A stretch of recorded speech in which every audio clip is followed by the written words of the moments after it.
அனைவருக்கும் வணக்கம். நான் இதுவரை இந்த லைஃப்பில் கடந்து வந்த சில பாதையில் பற்றியும் இனிமேல் அதை பற்றி என்ன செய்ய போகிறேன்ற பற்றியும் ஒன்று சொல்ல போகிறேன். நான் வந்து 22 பேட்ச் படித்து கொண்டிருக்கேன். கேஎல் படிக்க பயாலஜி எடுத்தினான். எக்ஸாமுக்கு ஒரு கொஞ்ச நாளைக்கு முன்னமே தெரிஞ்சிட்டுது சரிப்பட்டு வராதுண்டு. அப்படியே ஒன்றா அட்மிஷனை போட்டால் பயத்தில் எக்ஸாமுக்கே போயில்லை. சரியாண்டா அப்படியே 23 மாறி படிப்போம்ட்டு 23 மாறி படித்தேன். 23 மாறி படித்தா எக்ஸாம் வந்து ஒன்று கேட்க அதை விட கொஞ்சம் பெட்டராக தான் இருந்தது. சரி கொஞ்சம் தைரியப்படுத்தி கொண்டு எக்ஸாமுக்கு போய் எழுதி எக்ஸாம் எழுதினா ரிசல்ட்ஸ் வந்தது. ரிசல்ட்ஸ் வந்தால் என்ன வந்ததுன்னா 3 இயர்ஸ் தான் வந்தது. சரி என்கிட்ட 3 இயர்ஸ் கொண்டு கொஞ்சம் வீட்டுக்குள்ளே ஒடுங்கி இருக்க வாரம் போகிறோம் எல்லாம் கேட்டான். தம்பி என்ன ரிசல்ட்ஸ் 2 ரிசல்ட்ஸை சொல்ல ஒவ்வொரு அட்வைஸ் ஒவ்வொருதான் சொல்லுவான். சொன்னால் ரிசல்ட்ஸ் வந்த கஷ்டம் ஒரு பக்கம், அதுக்கு இல்லை அவங்க சொல்கிற அட்வைஸ் ஒரு பக்கம், எதை எப்படி எடுத்துக்கொள்கிறேன்டே தெரியாமல் இருக்கு. சரியான கஷ்டமாக இருக்குது.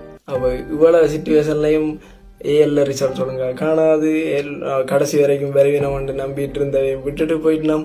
இப்போ எனக்கு வந்து ரெண்டு வழி இருக்குது. ஒன்று இவ்வளோதை என்னச்சு ஃபீல் பண்ணிட்டு லோவாக ஏதோ அவன் வாழ்ந்த மாதிரி வாழ்ந்துட்டு போகிறது உண்டு. இன்றைக்கு டேட் வந்து கூகுளில் அடிச்சிருக்கேன் பாருங்க. July 16, 2024 Tuesday date. இந்த வருஷம் எக்ஸாம் எழுதுறாலும் அடுத்த நவம்பர் 25 எக்ஸாம் தொடங்குது. இப்போ நான் டிசைட் பண்ணாலும் வெறும் 4 மாதம் தான் இருக்குது.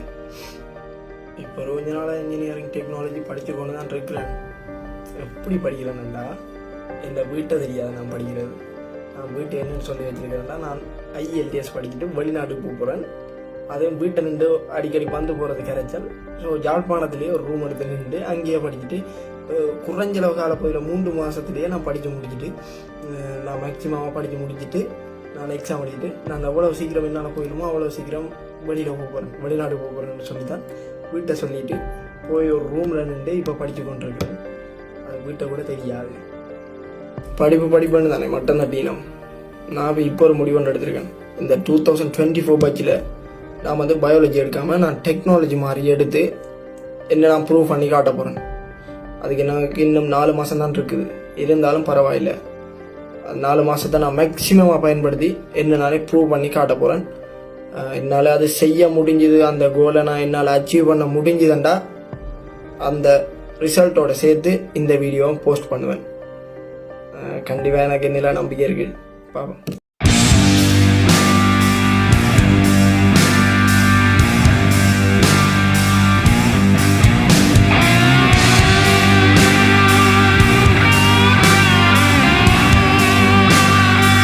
விஷயம் சொல்ல போகிறேன். நான் ஜாழ்ப்பாணம் வந்து சும்மா போய் இங்கிலீஷ் படிக்க போகிறேன்னு சொல்லிட்டு நான் இங்கிலீஷ் படிக்க போயிருந்தேன். நிறைய படிக்கலாம் டெக்னாலஜி மாதிரி படித்தேன். நான் படிச்சுப்பா 2 தினம் போல தெரியாமல் கடவுள் போட போய் அவில போட்டு போய் யூனிஃபார்ம் மாதிரி போட்டு போய் பள்ளிக்கூடத்து எக்ஸாம் ரிசல்ட்ஸ் வந்துட்டு டிஸ்ட்ரிக்ட் ஃபர்ஸ்ட்.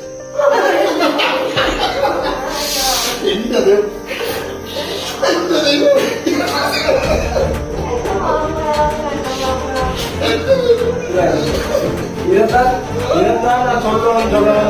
தெரியாம படிச்சு தெரியாம சொல்லுவோம். அதான் போன நோய்க்கு வரணும். இது உங்க